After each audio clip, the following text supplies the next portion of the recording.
Benjamin Franklin, on the subject of God and religion, said this: "The best service to God is doing good to men." This is the third in a series of programs I'm doing on Benjamin Franklin, and my emphasis has been and will be on Franklin the practical philosopher, not on Franklin the founding father, although we will have some comments towards the end about Franklin the founding father. Benjamin Franklin spent more than 20 years of his life living in Europe, representing the interests of America there. And while Franklin was in Europe, he met David Hume, a very famous European philosopher. And it was David Hume who labeled Franklin America's first philosopher. Today's program will deal with Franklin's attitude towards God and religion. It will also deal with Franklin's social, economic, and political philosophy. In fact, one of the questions I'll be raising is this: if Franklin were alive today, would he be considered a Democrat or a Republican? What role did Franklin believe the government should play in society? And finally, in today's segment, I'll be talking about Franklin's attitude towards slavery. First, a brief review of the first two segments that I've done on Franklin. Franklin, in his very famous autobiography, expresses much of his philosophy. And in his autobiography, he points out that when he was a young man, he developed a self-improvement program, and that he wanted to cultivate 13 virtues as part of this personal self-improvement program. He said, for example, that he wanted to cultivate temperance.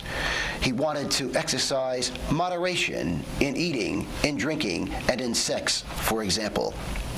Franklin also says in his autobiography that it was very important to him that he be a useful person. Indeed, later on in life, Franklin said this.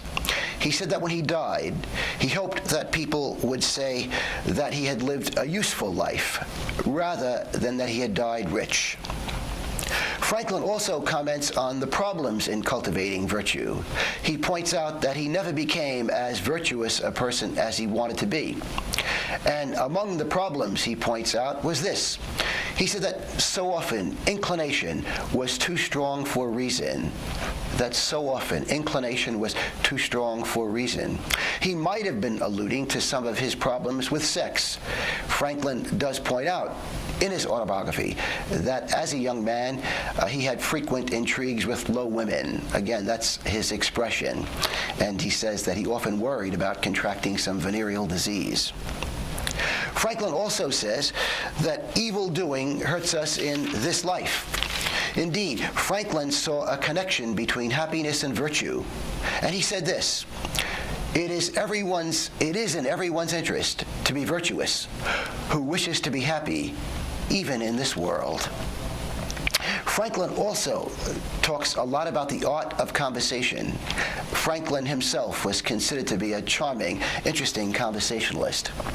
And the advice that Franklin gave himself, and through his autobiography, others, concerning what we can all do to become better conversationalists, involves the following.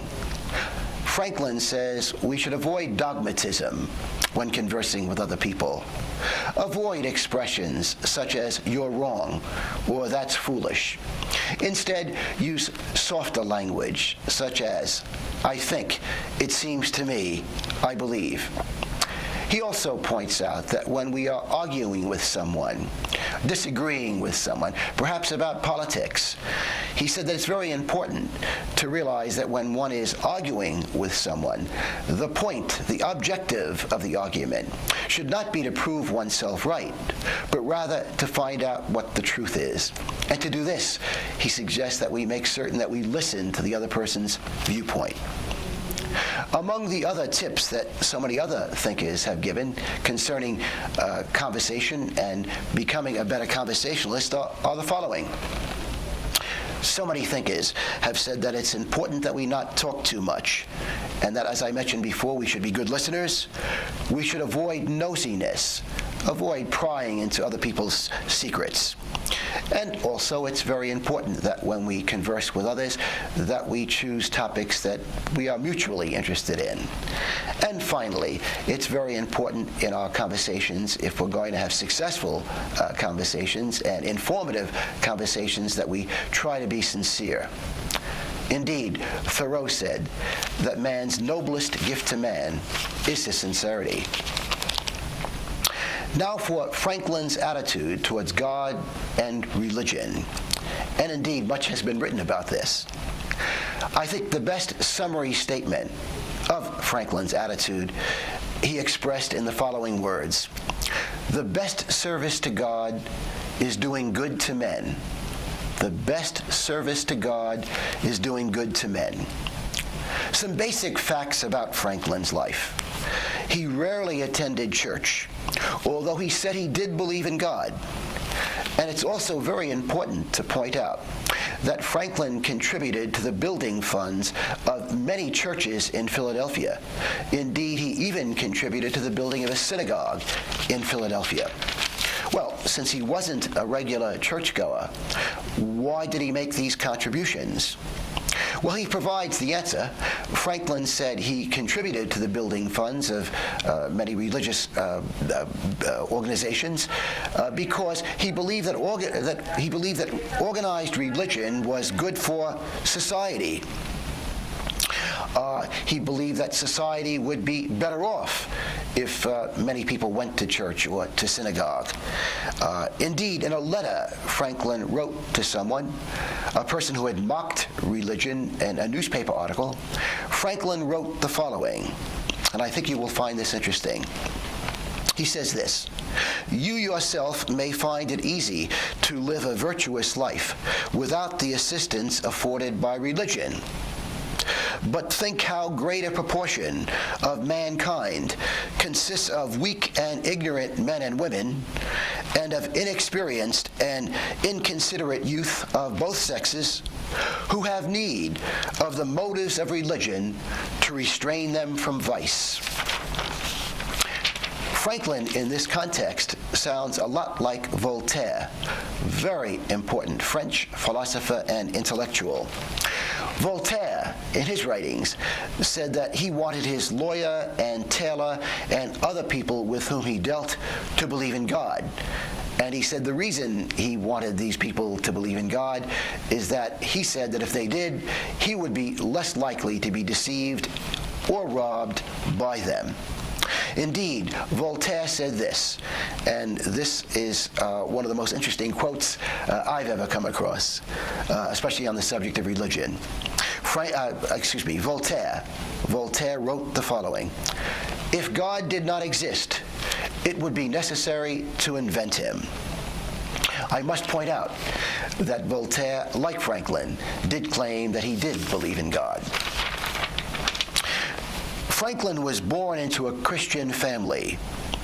Did he believe in the divinity of Jesus? Well, in the last year of his life, at age 84, he answered that question. First, he said this, and I'm quoting Franklin: "The system of morals that Jesus provided was the best the world ever saw or is likely to see." And then on the question of Jesus' divinity, he said this, and again I'm quoting him: "I have some doubts about his divinity, though it is a question I do not dogmatize upon." Professor Edmund Morgan, who used to teach at Yale, he's now Professor Emeritus, Professor Morgan has said this about Franklin and Jesus and the Bible.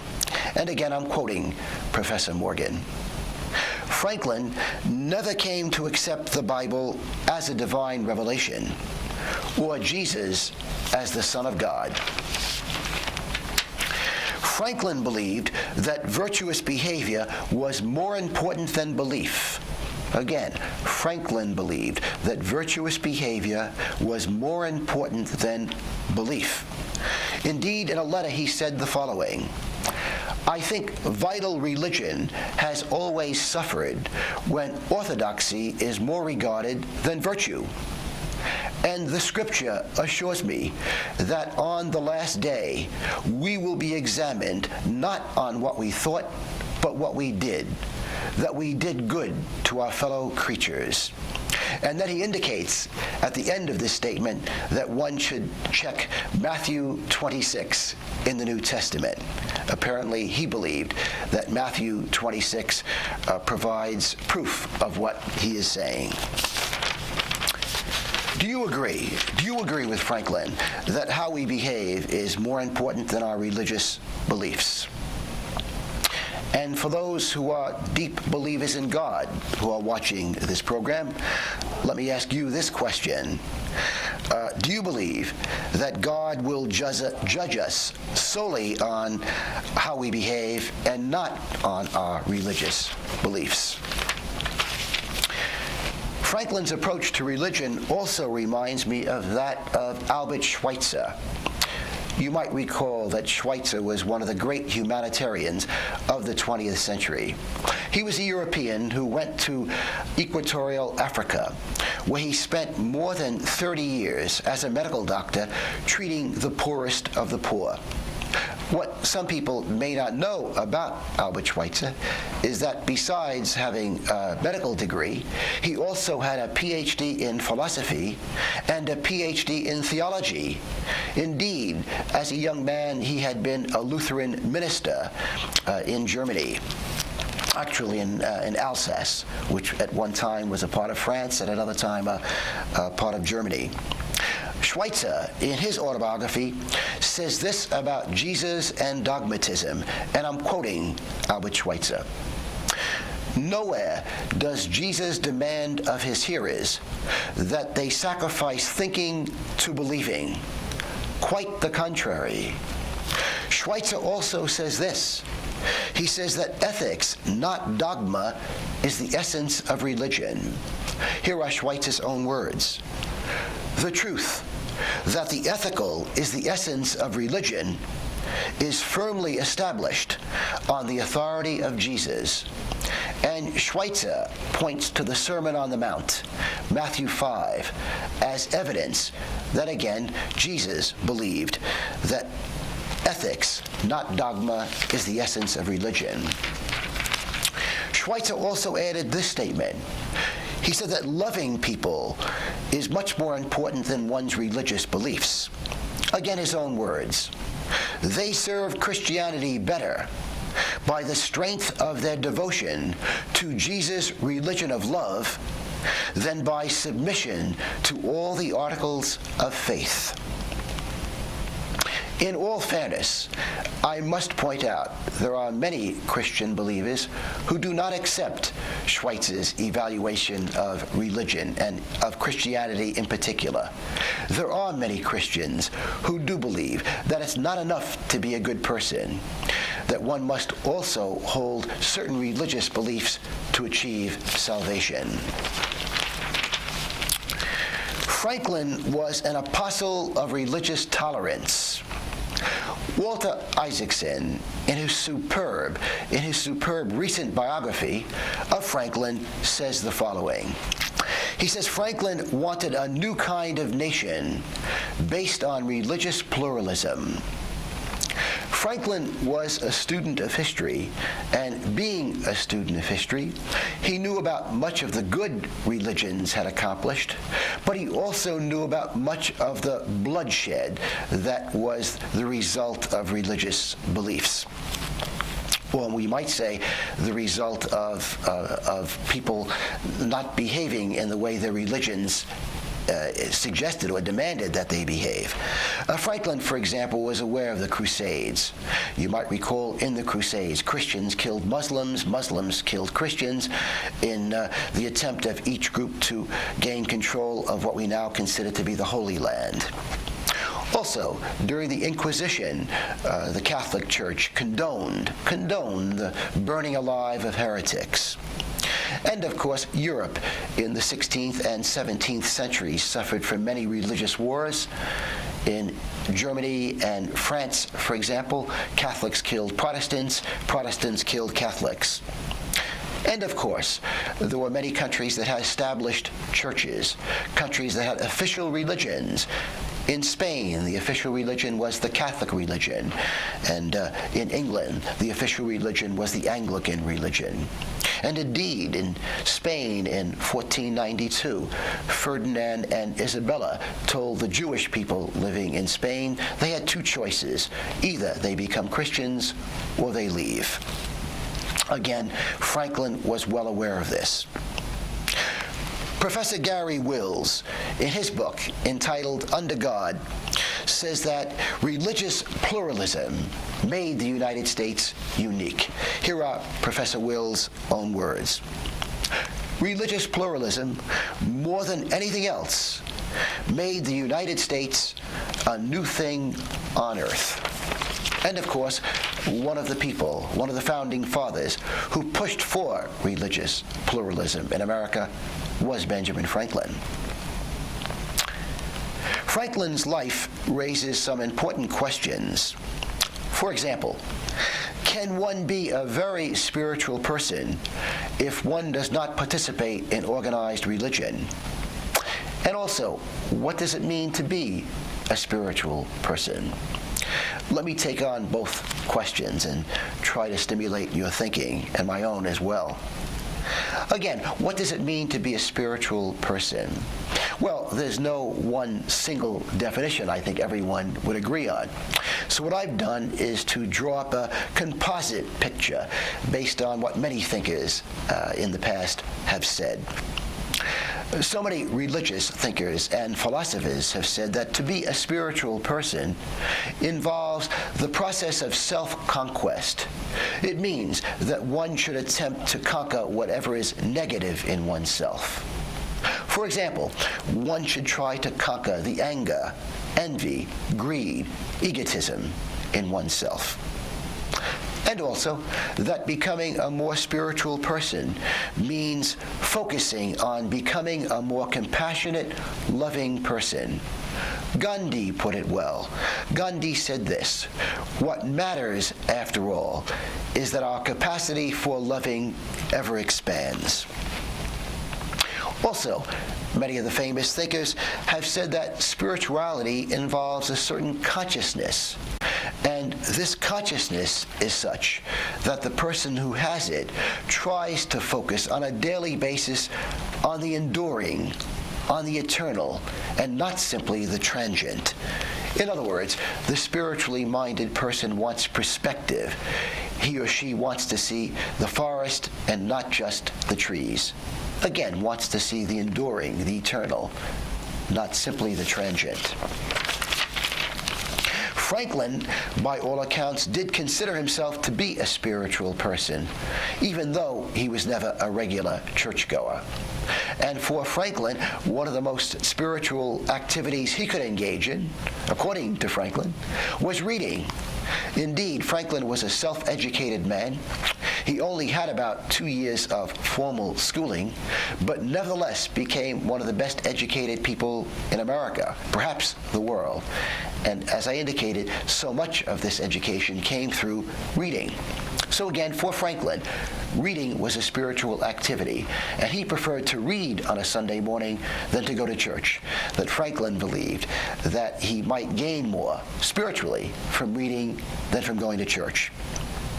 Henry David Thoreau, one of my heroes, said that he preferred to go for a walk in the woods on a Sunday morning rather than go to church. That he believed that walking in the woods, becoming close to nature, was for him a more spiritual experience. Which raises the question, besides going to church, synagogue, or mosque, what other activities might help us to become more spiritual beings? Well, I've indicated reading, and it's interesting that Yale professor Harold Bloom has said this about reading. He said, "Reading is the most healing of pleasures. Reading is the most healing of pleasures." And a character of Tolstoy, in one of his novels, says that reading can calm the mind and elevate the soul. Indeed, great literature can remind us of the nature of life, that life is bittersweet. And great literature can remind us that we are not alone in our suffering, that life is difficult. Suffering is a part of everybody's life. And also, great literature, since it can emphasize the role that suffering plays in everyone's life, can also promote compassion in the world, that when we realize we are not alone in our suffering, it may prompt us to have more compassion for other human beings. Can reading certain books help us to enhance our spirituality even more than many clergymen or clergy women can help us to increase our spirituality? For example, the following books: the books of the Hebrew prophets, the New Testament accounts of Jesus' parables, the sayings of the Buddha, and the books of Tolstoy, Plato, Dickens, Dostoevsky, Emerson, Albert Schweitzer, and the plays of William Shakespeare. Can all of these works contribute to enhancing our spirituality? And can music also be a way of increasing our spirituality? Can listening to music that calms our nerves and helps put us in a more loving, compassionate mood, can that kind of music be a spiritual experience?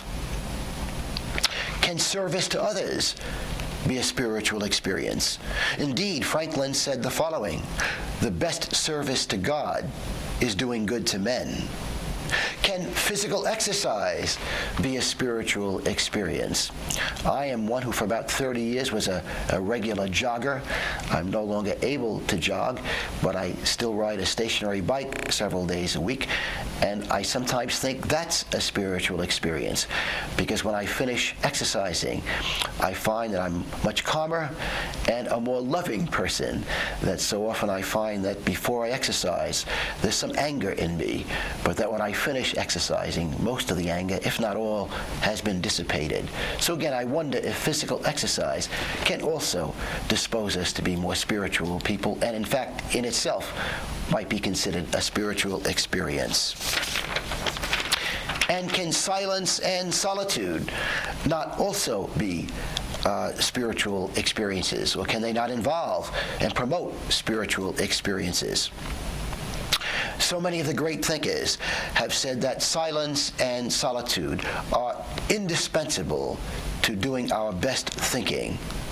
Indeed, both Jesus and Buddha sought much solitude.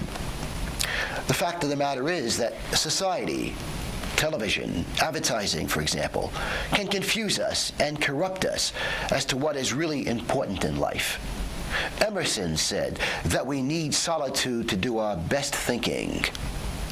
Isn't it true that few people around us have wisdom, just as few people around us are outstanding athletes, musicians, doctors, teachers, carpenters? We need silence and solitude to have the most important conversations of our lives. Conversations with ourselves. And now for some comments on Franklin's social philosophy. Again, the question comes up: if Franklin were alive today, would he be a Democrat or a Republican? Well, his political, economic, social philosophy was really a mixture of liberalism and conservatism. Franklin emphasized the importance of opportunities for social mobility in society, and he believed that society should be such that people, through hard work, could move up in society. However, Franklin was reluctant to have the government engage in any significant welfare programs. Franklin believed the danger of welfare programs run by the government is that they might encourage people to be lazy or indeed even idle. But Franklin was a defender of high taxes, especially taxes on luxury items. Indeed, Franklin had an antipathy to excessive wealth. Professor Edmund Morgan, in his biography of Franklin, says the following, Franklin would have liked a law to limit the amount of fortune any one person could accumulate. On the subject of slavery, Franklin said the following. In fact, before I tell you what Franklin said, let me give you a little background on Franklin and slavery. For much of Franklin's life, he owned one or two household slaves. And indeed, in the newspaper that he owned, he often carried ads for slave auctions. It wasn't until his old age that Franklin became an opponent of slavery. And in his old age, he became a leader of an abolitionist society in Philadelphia. And indeed, in 1790, Benjamin Franklin, at the age of 84, submitted a petition to Congress to abolish slavery. The petition was unsuccessful. The Southerners in Congress denounced both Franklin and his abolitionist petition. And indeed, Congressman James Jackson of Georgia, in defending slavery, said that the Bible had sanctioned slavery. He said the Bible had sanctioned slavery. By the way, this was not an unusual view among Southerners. Many Southerners claimed that God had approved of slavery in the Bible. What I'd like to do now is to provide a summing up concerning Franklin and his life. You will recall that Franklin said that when he died, he would rather be remembered as someone who lived usefully than someone who died rich. And certainly his contributions as a philosopher, writer, businessman, scientist, diplomat, founding father are all evidence of a very useful life. In his autobiography, Franklin stimulates our thinking about what we can do to live more fulfilling lives.